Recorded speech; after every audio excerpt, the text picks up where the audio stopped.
étudié sur la qualité de vie et l'amélioration de la performance sportive des personnes handicapées. Bonjour. Je suis professeur à l'université de Rabat. On a travaillé sur ce projet conjointement avec M. Moreau ici présent qui devait normalement aussi participer à la présentation, mais vu son état de santé, on lui souhaite un bon rétablissement. J'espère qu'il va tenir déjà jusqu'à la fin de la séance. Donc, en fait, l'origine de ce travail, c'était mon passage justement mon passage en STAPS, puisque je suis aussi lauréat en fait, de cette faculté STAPS mon passage était en 2002, où j'ai travaillé sur la qualité de vie des personnes en fait, handicapées au Maroc. Mais à l'époque, c'était un petit peu plus de la science-fiction que du STAPS au Maroc. Mais bon, on était peut-être avant-gardiste parce qu'en 2012, il y avait quand même un bouleversement dans le pays. Et là, on va le voir en fait par la suite. Je vais vous en dire plus.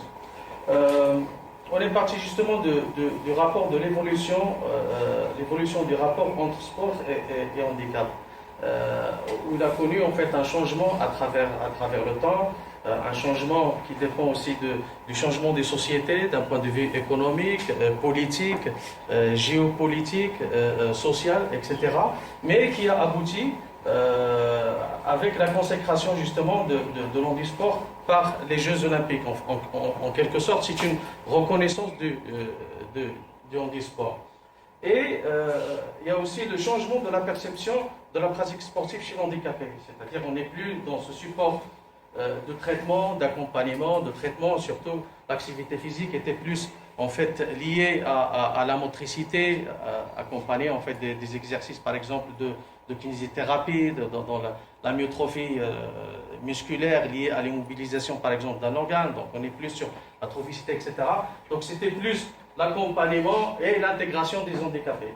Et après, c'est-à-dire ce rapport-là a changé, on commence à se poser la question aussi, est-ce qu'actuellement le sport se sert de l'handicap? Alors qu'avant, l'handicap se sert en fait du sport pour s'intégrer dans la société. Et on a posé justement une hypothèse en fait sous forme de question. Est-ce que c'est cette inversion ou renforcement des systèmes de valeurs dans le rapport entre le sport et l'handicap? Et nous avons ici le sport qui sert l'handicap. On était justement à la frontière ici, limite avec la pratique sportive.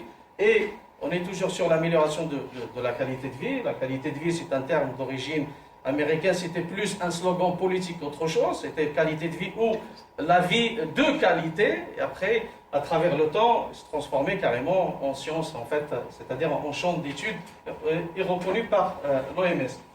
Jusqu'à, justement, à se poser cette question, l'handicap au service du sport. On a franchi cette barrière, on est rentré dans l'esprit de compétition. Et tout ce qui va avec, donc l'effervescence qui a créé, avec l'émergence des professionnalisations de compétition, la reconnaissance des Olympiades, et l'apparition aussi des sciences qui s'intéressent justement à la pratique sportive. Donc on est dans un autre cliché, plus le sport qui est devenu un enjeu économique et notamment l'handisport. Et là, maintenant, vous savez combien ça coûte justement un joueur qui coûte parfois 2 fois, même 4 fois plus qu'une multinationale. C'est-à-dire l'enjeu derrière, il est très très important. Donc on est parti sur ce postulat que le travail porte sur 3 aspects dans l'analyse du nouveau rapport entre sport et handicap, et il ressort de cette évolution des rapports avec des considérations d'abord scientifiques et après l'extension aux pays émergents qui se traduit justement en 3 phases. C'est-à-dire on s'est posé la question pourquoi quand il pleut ici, même dans les pays émergents, on ouvre le parapluie. Et c'est cet axe en fait, c'était cette problématique. Mais on a eu en fait les réponses. Il y avait la phase coloniale d'abord, où on va voir des pratiques en fait, sportives qui sont différentes d'une région à une autre. Les régions où étaient colonisées par les anglo-saxons, on trouve plus en Inde, etc., au Pakistan, on trouve plus le cricket, etc. Et au Maghreb, on trouve les activités dites traditionnelles, football, handball, etc. Il y avait une phase postcoloniale où ces pays-là, après la colonisation, ils voulaient se prendre en main, ils ont créé leur propre institution, avec la création des fédérations, etc., etc.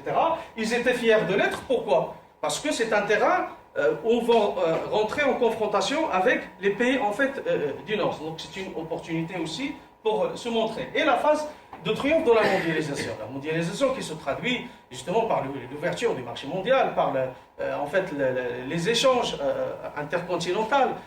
D'abord par l'économie, on le voit avec les entreprises qui se traduit par la création, la fusion, l'acquisition, le rachat, en fait l'alliance des entreprises, etc. Mais il n'est pas aussi sans conséquence sur le plan, sur le plan sportif. On va voir des pays, par exemple, où le Maroc va participer au championnat du monde en fait, du ski, sachant que le Maroc, c'est plus un pays connu par le désert, etc. Donc, c'est en fait, cette disparition en fait, de barrières, il a changé justement le rapport au sport, et notamment au Maroc, c'est notre, en fait, notre terrain de recherche, où on a vu l'impact des derniers résultats sportifs des Jeux olympiques et paralympiques de 2012. On a été déçus des athlètes en fait valides avec une seule petite médaille, sachant que dans la culture marocaine au niveau des Jeux olympiques, on a eu pas mal de médailles d'or, etc. Avec la légende Saïd Aouita qui détenait parfois même 2 à 3 records du monde, etc. Et juste après, il y avait Hicham El Garrouj qui était 4 fois champion, qui a remporté le championnat du monde 4 fois, était parmi les rares athlètes d'avoir 2 médailles d'or dans des Olympiades. Et hop, en fait, tout tombe d'un seul coup. Et après, on a vu en fait une stabilisation, c'est-à-dire une chute des résultats sportifs. Et d'un seul coup, il y avait une bombe en 2012. Et ça a créé justement une certaine effervescence nationale. Et c'est à ce moment-là qu'on commence à s'intéresser au handisport et aux handicapés. Pourquoi? Pour la simple raison, ils ont eu en 2012 6 médailles, dont 3 avec des records du monde. Ce qui est spectaculaire. Donc on commence à s'intéresser de près pourquoi en fait les valides n'ont rien ramené. À tel point on se pose la question, est-ce qu'il faut en fait, au lieu d'avoir en fait l'objectif de comment rendre les handicapés valides, mais on se pose la question, est-ce qu'il faut rendre les valides handicapés pour pouvoir avoir en fait plus de médailles? Parce que quand même, il y avait un vide à un certain moment, on commence en fait à gagner des médailles, et ça a nourri justement cette conscience, et ça nous a donné envie de reprendre nos recherches en fait ultérieures, notamment dans la qualité de vie, parce qu'on a déjà passé on voulait créer une échelle de mesure de la qualité de vie spécifique au Maroc, mais dans le travail de master, donc vu le temps, la création d'une échelle de mesure, ça prend de 2 jusqu'à 10 ans, on est passé par en fait la traduction des tests existants, notamment le COMCOL, une échelle d'évaluation australienne, et SF36, et on a respecté justement les normes de traduction universelle. On a passé par la traduction de l'anglais à l'arabe. Et après, le contrôle de la qualité, la retraduction, on a retraduit la version arabe encore à l'anglais pour voir est-ce qu'il y a des différences, etc. Et après, on est passé par le test compréhension, acceptabilité et la réunion d'harmonisation internationale. Donc il y avait beaucoup d'équipes de linguistes, en fait, de chercheurs qui ont travaillé sur la traduction. Et après, on a eu, le résultat est ici. Donc malheureusement, vous savez lire les chiffres en arabe, mais pas les lettres en arabe. Mais ça, c'est pas grave. Je vois simplement 2 minutes. Voilà. Donc, en 2 minutes, on a passé par l'expérimentation, et on avait 4 catégories de population, 2 catégories de tout venant, où il y avait des sportifs et des sujets sédentaires, des catégories des handicapés sportifs et non sportifs, et des catégories de personnes âgées de plus de 6 ans, sachant qu'on a considéré un petit peu que le vieillissement aussi c'est handicapant. Et chaque catégorie constitue de 2 groupes de 60 personnes. Les A1 et les 2, les A1 ne souffrent d'aucune pathologie et les 2 présentent en fait des problèmes de santé.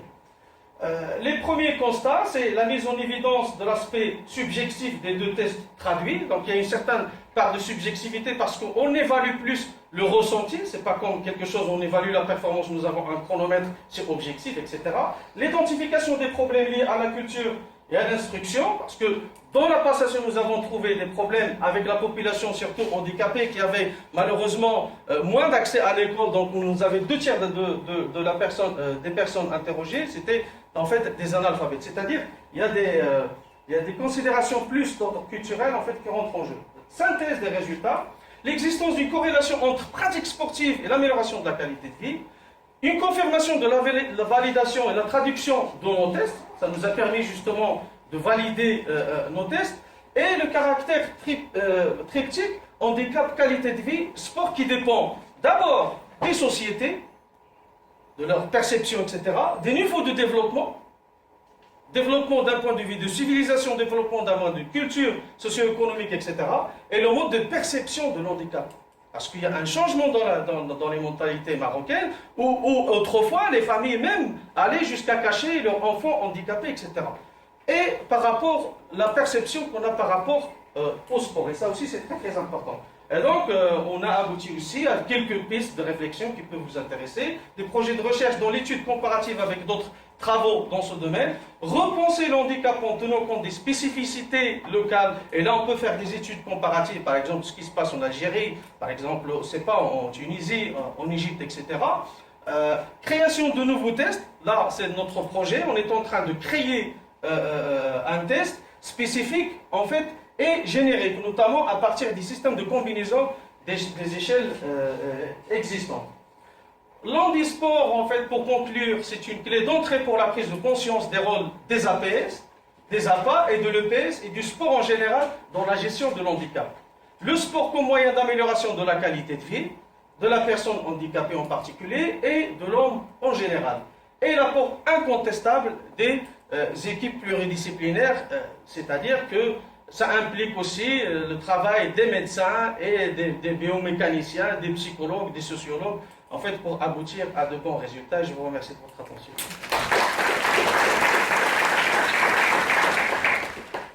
Il vous reste un peu plus de 3 minutes pour les questions. Si vous voulez. Ça fait appel à M. Weston, qui est responsable du master qui s'appelle Entraînement en e-sport. Il faudrait présenter ça, M. Amaïdi, je pense que ça ferait marquer des gens. Voilà. Bah, malheureusement, il a dû être là, mais bon. Ouais. Il faut dire aussi qu'on a eu pas mal de publications internationales sur ces sujets-là, vu les résultats qu'on a obtenus, la validation des tests. Je vais peut-être ouvrir par rapport à l'outil, parce que là, la priorité, c'est quand même de savoir si, quand on traduit en langue arabe, si il peut être traduit en langue arabe, j'ai bien compris, et par rapport à cette traduction, si les personnes sont capables de répondre aux items correctement.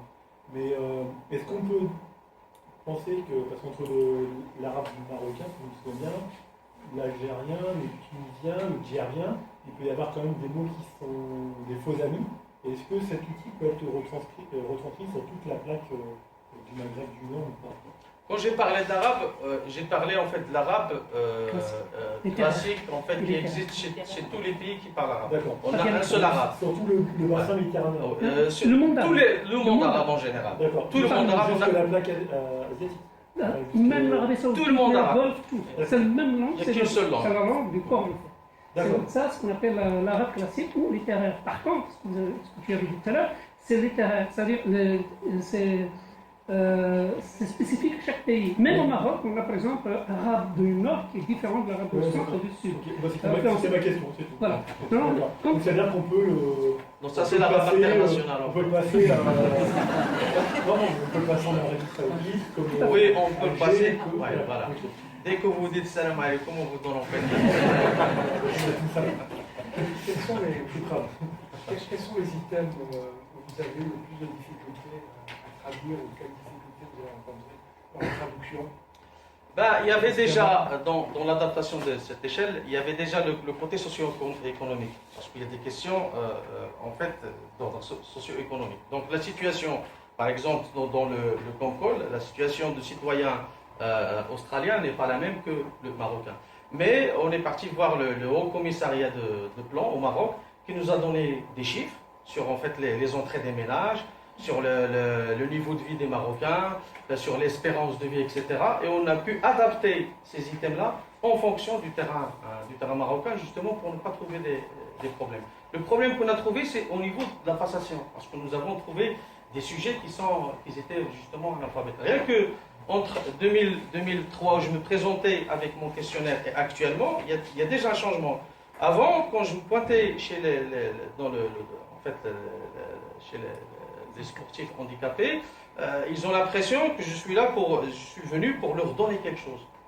Parce que c'était plus un travail des associations caritatives, des associations musulmanes, etc., qui prennent en considération, qui prennent en fait en charge les handicapés sportifs. Mais actuellement, non. Donc, il y a une certaine prise de conscience qu'on quoi on peut faire des études, qu'on quoi on peut parler de la performance, qu'on quoi on peut associer tous les Marocains et rendre, en fait, faire plaisir à tous les Marocains, que ce soit leur classe sociale, quel que soit leur âge, leur sexe, en rapportant en fait une médaille.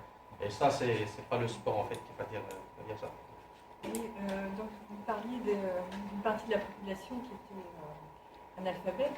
Est-ce que vous êtes, enfin, votre groupe de travail, est-ce que vous êtes penché sur d'autres moyens justement de transmettre, de construire des consignes, soit sous forme de pictogramme, soit sous forme de la langue des signes par exemple? Est-ce que ça... Oui, Oui, bien sûr. Non, mais sur ce point-là, effectivement, comme ils sont analphabètes, on a pensé à une façon de leur expliquer. Parce qu'il faut savoir, justement, pour l'arabe dialectal pays, et ça diffère même d'une région à l'autre. On a donc trouvé cette... Mais les gens qui ont donc accompagné ces questionnaires-là, ils avaient des instructions précises pour leur faire savoir et connaître la question de telle sorte qu'ils soient comprises de la même façon par tout le monde. Donc ça, c'est exactement ce qu'on avait fait d'ailleurs, l'étude qu'on avait en Algérie, où on avait été confronté aussi aux Kabyles, des Algériens francophones, des Algériens arabophones, c'était la même chose. Donc il y avait des consignes qui étaient travaillées pour que la personne ne sorte pas et ne rajoute rien par rapport à ce qui a été. C'est-à-dire que le mot, le terme doit être compris de la même façon et que la personne, une fois qu'il entend le terme, il va comprendre plus ou moins le même chose. Bien sûr, après on a fait des redressements, des statistiques, on a fait pas mal de lissage pour essayer un peu de réduire. Il y a toujours des biais, il y a toujours... Mais ça, c'est au niveau de traitement des données qu'on a essayé d'éliminer au maximum. Okay. Vous invite à continuer plus tard. Si ça... Pardon ? Après, une dernière question avant que M. Robert conclue la séance. J'avais une question, bravo pour ce que vous avez fait. Est-ce que vous, alors là je ne sais pas du tout, est-ce que vous avez déjà mis des questionnaires d'activité physique internationale qui sont validés en arabe ou vous comptez en mettre en place? Je ne sais pas si je me suis bien exprimée. Parce qu'il y a des questionnaires Est-ce que d'activité vous pouvez les physique qui expliquer sont en validés. Pardon. Vous avez des questionnaires d'activité physique qui sont validés aujourd'hui internationalement et qui sont traduits donc dans plusieurs langues. Est-ce que vous en avez ou est-ce que vous avez pour projet de les traduire? Alors c'est tout ce qu'elle a dit tout à l'heure, c'est qu'on est parti sur ce questionnaire, ça s'appelle, on leur donne le nom de test. Hein. Ouais. Donc cet test-là, effectivement, on a pris pour l'instant deux tests.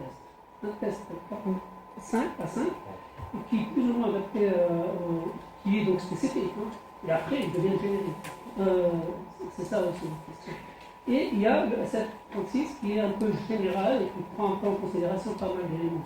Et ce qu'on a fait, c'était ça. Et maintenant, on est en train de construire un test, plusieurs tests, hein, par le système de combinaison à la fois des autres tests, ça va s'inspirant des autres tests, mais par le système de combinaison des questions, pour aller un peu plus dans la précision des résultats. Donc on est en train de parler là-dessus. Face un peu de validation du questionnaire traduit en fait. Tout à fait.